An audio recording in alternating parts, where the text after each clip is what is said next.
ሰላም የተወደዳችሁ የማጀት ኢትዮጵያ ቤተሰቦች እንዴት ከርማችኋል? ዛሬ ደግሞ ሽምብራሳን እንዴት አድርገን በቀላሉ በመጥበሻ በቤታችን መስራት እንደምንችል ነው። እንደምትወዱትም ተስፋ አደርጋለሁ። ቪዲዮዎቻችንን ማየት ከመጀመራችሁ በፊት ላይክ ምልክቷን መጫን አትርሱ። እንዲሁም አዳዲስ ቤተሰቦች ሰብስክራይብ ማድረግና የደውል ምልክቷን መጫን አትርሱ። እስከ ፕሮግራሙ መጨረሻ አብራችሁን ቆዩ።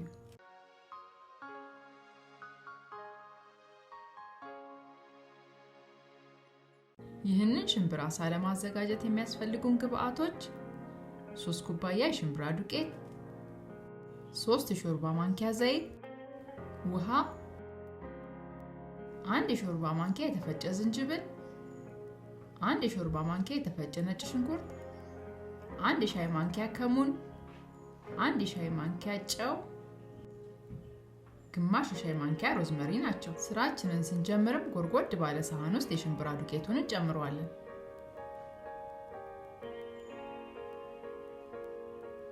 በመቀጠልም ቅመሞቹን በምትመለከቱት መልኩ እንጨምራቸዋለን።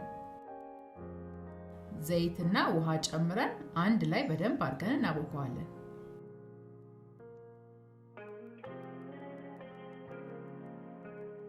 ውሃውን ትንሽ እየጨመርን እያየን ማብካታችንን እንቀጥላለን።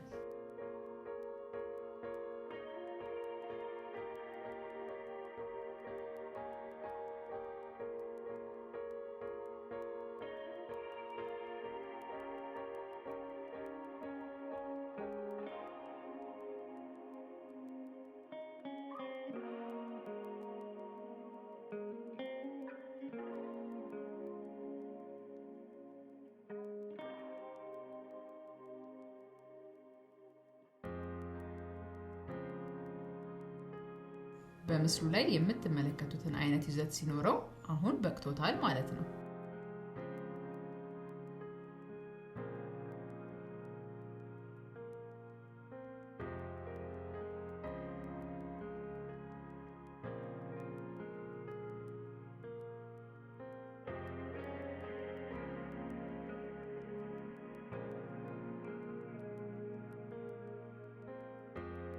በመክተፊያ ላይ አድርገን በእጃችን እያድበለበልን የምንፈልገውን አይነት ቅርጽ እናስይዘዋለን።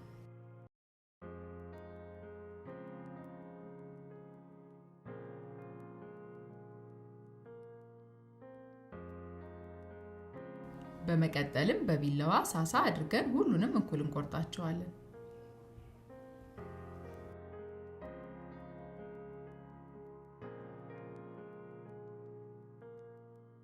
ሳሳ አድርገን መቁረጣችን በኋላ በቅርጽ በመናስይዝበት ሰዓት ምንም ሳያስቸግረን በቀላሉ የምንፈልገውን አይነት ቅርጽ እናስይዘዋለን።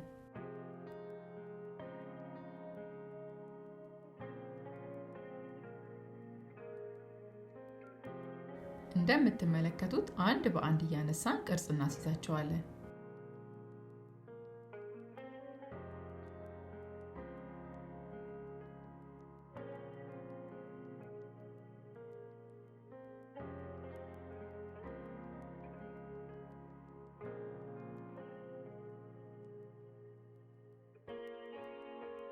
አንድ በአንድ እያነሳን የተለያዩ አይነት ቅርጾች እናስይዛቸዋለን።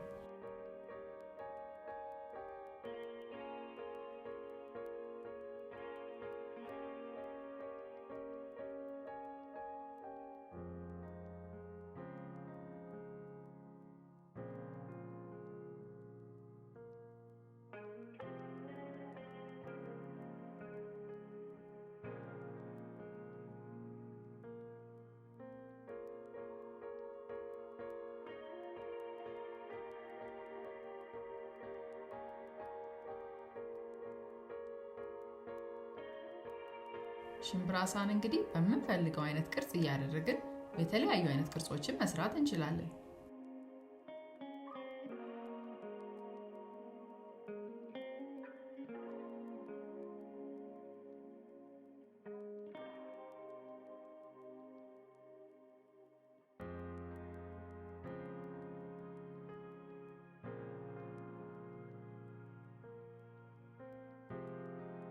ለቻናላችን አዲስ የሆናችሁ ቤተሰቦች በየጊዜው የምንለቃቸውን የተለያየ አይነት የምግብ ዝግጅት ፕሮግራሞች እንዲደርሷችሁ ሰብስክራይብ ማድረግና የደውል ምልክቷን መጫን አትርሱ።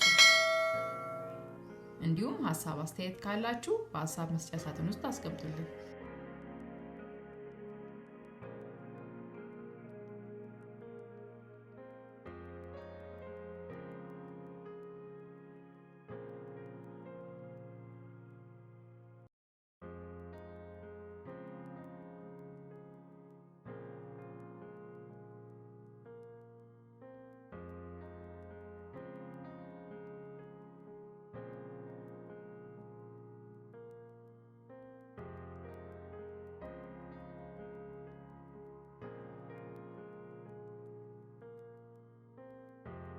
ሁሉንም ሰርተን ከጨረስን በኋላ በመቀጠልም መጥበሻችንን እሳት ላይ በመካከለኛ ሙቀት ከጣድነው በኋላ ሽምብራ አሳችንን በምትመለከቱት መልኩ እናደርግበታለን።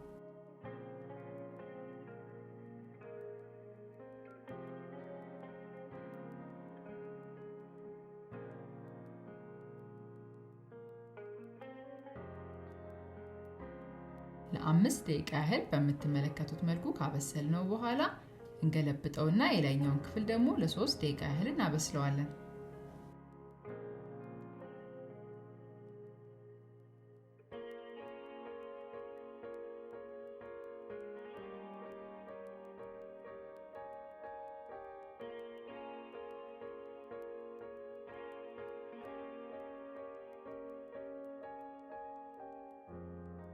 ሽምብራ አሳችን እንግዲህ እንደምትመለከቱት ቆንጆ ሆኖ በስሎልናል። በመቀጠል እናወርደውና የቀሩትን በተመሳሳይ መልኩ እናበስለዋለን።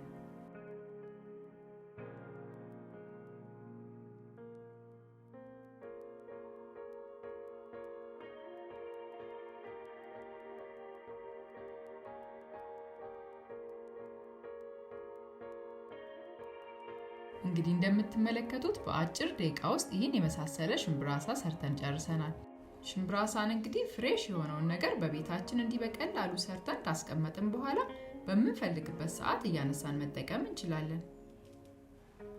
ሁላችሁም በየቤታችሁ ሰርታችሁ ሞክሩት፣ እንደምትወዱትም ተስፋ አደርጋለሁ። ለቻናላችን አዲስ የሆናችሁ ቤተሰቦች በየጊዜው የምንለቃቸውን የተለያየ አይነት የምግብ ዝግጅት ፕሮግራሞች እንዲደርሷችሁ ሰብስክራይብ ማድረግና የደውል ምልክቷን መጫን አትርሱ። በሌላ የምግብ ዝግጅት ፕሮግራም እስክንገናኝ ሁላችንም በያለንበት ቸርን ሰንብት።